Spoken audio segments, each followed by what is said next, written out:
రాష్ట్ర ప్రభుత్వం మహిళల సంక్షేమానికి ప్రాధాన్యత ఇస్తోందని మంత్రి వివేక్ వెంకటస్వామి అన్నారు. మెదక్ జిల్లాలో పర్యటించిన మంత్రి వివేక్ కళ్యాణ లక్ష్మి చెక్కులను పంపిణీ చేశారు. ఈ సందర్భంగా మంత్రి మాట్లాడుతూ కాంగ్రెస్ ప్రభుత్వం ఎన్నికల ముందు ఇచ్చిన హామీలను నెరవేరుస్తోందని తెలిపారు. మహిళలకు ఉచిత బస్సు, రుణాల పంపిణీతో పాటు అనేక పథకాలు అమలు చేస్తున్నామని చెప్పారు. 6 గ్యారంటీలను విజయవంతంగా అమలు చేస్తున్నామని మంత్రి వివేక్ తెలిపారు.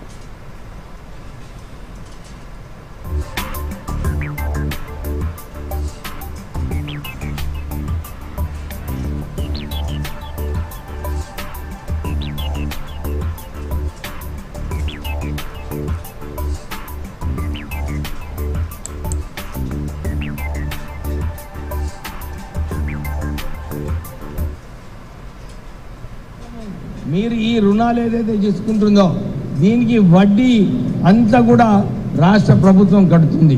అంటే మీకు వడ్డీ కట్టేది అవసరం లేదు. ఎలక్ట్రిక్ బస్సెస్ వచ్చినప్పుడు కూడా మహిళలకు ఉపయోగపడేలాగా ఈ ఎలక్ట్రిక్ బస్సెస్ కూడా ఇవ్వడం జరుగుతుంది. మహిళలను ప్రోత్సహిస్తే బాగుంటుందని చెప్పి రాష్ట్ర ప్రభుత్వం ఈ